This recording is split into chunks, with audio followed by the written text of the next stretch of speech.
Maligayang pagbabalik mga kasolid, Japanese Monster Naoya Inoue ban sa Japan ang sunod na laban na special treatment na booking Casimiro Picasso sa Mexico. Undercard nga ba sa laban ni Mayweather kontra Ortiz? Yan ang ating mga pag-uusapan Para sa ating unang balita mga kasolid, ang boksingerong patuloy na pinag-uusapan at kasalukuyang pound for pound king yan nga ang Japanese Monster na si Naoya Inoue na di umano'y binibigyan palagi ng special treatment ng mga sanctioning bodies. Lalo na nga daw mga kasolid ng WBC at ng WBO.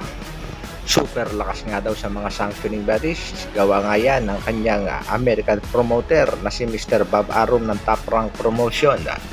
Pero ang sinasabing Japanese Monster at Pound for Pound King na booking ngayon mga kasolid, almost 3 years na nga hindi lumalaban sa labas ng bansang Japan. Ang kanyang huling laban ay kontra Michael Dasmariñas sa Las Vegas, Nevada noong 2021 June 19. Ang boksingero dapat ay makakalaban na ng angas ng Pinas na si Cuadro Alas Janar Casimiro, pero patuloy pa rin umiiwas at ang nilabanan niya ay itong si Jason Moloney. Matatandaan natin mga kasolid na nakalaban nga ng Hapon itong si Nonito Donaire noong 2022 na kung saan panalo nga itong si Inoue via second round technical knockout. After ng talunin si Donaire ay sinabing aakyat na ng featherweight division at hindi na makikipag-unification sa kasalukuyang kampiyon noon ng WBO na si Cuadro Alas Janrel Casimiro. Pero nang mabaklas nga ang titulo ng ating pangbatong si Alas at napunta nga dito kay Paul Butler, napakabilis na kapagdesisyon ng Japanese Master at kaagad na ikasa ang bakbakan sa pagitan nitong si Inoue at Butler. Dito nga sa bakbakan itong mga kasolid ay panalo na naman ng Hapon by round 11 technical knockout at dito nga naging undisputed si Inoue sa bantamweight division. At dahil nga sa special treatment na ibinibigay dito sa Japanese Monster, pag-akyat nito ng Super Bantamweight Division ay nakuha kaagad ang laban dito kay Stephen Fulton para sa unification ng dalawang titulo. At sa labang ito mga kasolid ay panalo naman itong Japanese Monster na si Naoya Inoue via round number 8 technical knockout.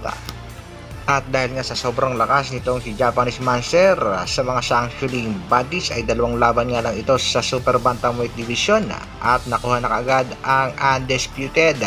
Ito nga ay nang makalaban niya ang ating kababayang si Marlon Tapales noong December 26, 2023 na kung saan round 10 knockout din ang inabot ni kabayang Marlon Tapales. Booking na booking talaga itong si Arum, pati na rin itong si Inoue, kaya ayon dito sa World Boxing Commission next fight daw nitong si Inoue ay hindi mo napapayagang ganapin sa bansang Japan.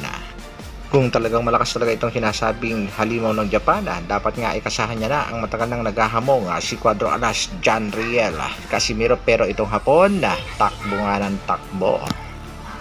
Inoue has been too fortunate to have won 8 titles in 2 divisions without leaving Japan. It's crazy how they receive excessive special treatment. That's why we propose that he banned or temporarily prohibited from fighting in stronghold or in the country of Japan. At sana nga lang din mga kasolid ay pagbigyan na rin ng kampo nitong si Inoue ang request naman nitong Saudi Arabian matchmaker na si Turki Al Shiki.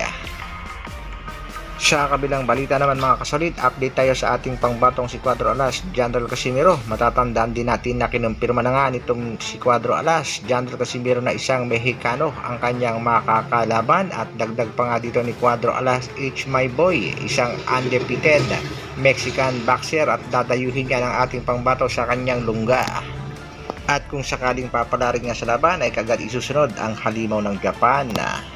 Napapabalita rin mga kasolid na sa laban nitong si Mayweather kontra nga dito kay Victor Ortiz na isang exhibition fight na gaganapin sa bansang Mexico. Dahil nga dito mga kasolid ay napabalitang undercard nga daw ang ating pambatong si Cuadro Alas Janrel Casimiro kontra nga dito sa Mexican undefeated boxer na si Alan David Picasso na sa kasalukuyan ay meron ngang napakagandang kartadang 28 wins at merong 16 knockouts.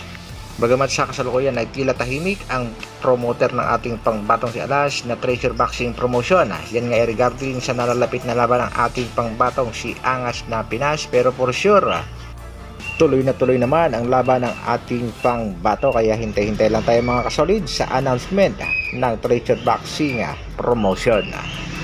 Hanggang dito na lang muna mga kasolid. Maraming salamat sa patuloy na pagsuporta at panonood. Isang like naman dyan, at sa mga bagong mapapadaan sa ating munting channel, share at subscribe na rin. Mabuhay Dr. Alvin Vlogs.